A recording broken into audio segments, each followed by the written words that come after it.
La vie al-hayat, elle est soit en la faveur de l'être humain, soit contre lui. Toutes ces heures qui s'écoulent, tous ces mois qui passent, toutes ces années qui s'enchaînent, elles te conduisent soit vers l'amour d'Allah et l'agrément d'Allah et la satisfaction d'Allah, ou soit wal'iyadhu billah, vers la colère d'Allah et le châtiment d'Allah jalla wa ala. La vie, elle te fera rire 1 heure pour te faire pleurer éternellement. Ou bien elle te fera pleurer 1 heure pour te faire rire éternellement. La vie, c'est un bienfait pour l'homme, ou bien un fléau et un malheur contre lui. Cette vie, elle sera soit pour nous, soit contre nous, ya ibadallah. Ainsi, l'homme qui aura été soutenu et heureux, ce sera l'homme qui aura analysé sa vie, ce sera l'homme qui aura fait le bilan, ce sera l'homme qui se sera jugé véridiquement, car c'est une vie qui a fait pleurer des gens et dont les larmes n'ont pas encore séché dans les tombes al-Qubur. Car c'est une vie qui a fait rire des gens, mais ces gens-là n'ont rien retrouvé en retour de leur rire. La vie, ayyul ahbab, c'est un test et une épreuve, d'où se manifeste la réalité des êtres humains. Celui qui aura bénéficié de la miséricorde d'Allah sera heureux, mais celui qui en aura été privé sera malheureux. La vie, c'est chaque heure que tu vis, chaque instant que tu ressens.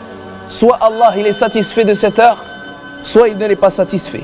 Cette heure que tu es en train de passer, pose-toi cette question. Soit c'est une heure qui te rapprochera d'Allah, ou soit c'est une heure qui t'en éloignera. Tu peux vivre un seul instant parmi les instants de l'amour d'Allah et de l'obéissance à Allah. Un seul instant, lors duquel tu fais aimer Allah et tu rends Allah satisfait de toi. Grâce à cet instant, Allah Jalla wa Ala te pardonnera toutes les mauvaises actions que tu aurais pu commettre durant cette vie.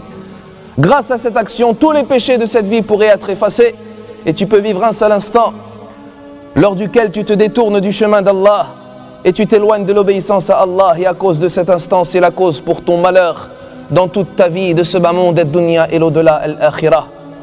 Soit Allah, c'est lui qui t'appelle dans cette vie al-haya, il t'appelle vers sa miséricorde et vers son agrément et son amour, ou bien il y a un autre appel, l'appel vers le mal et la passion, qui entraîne à la mauvaise fin.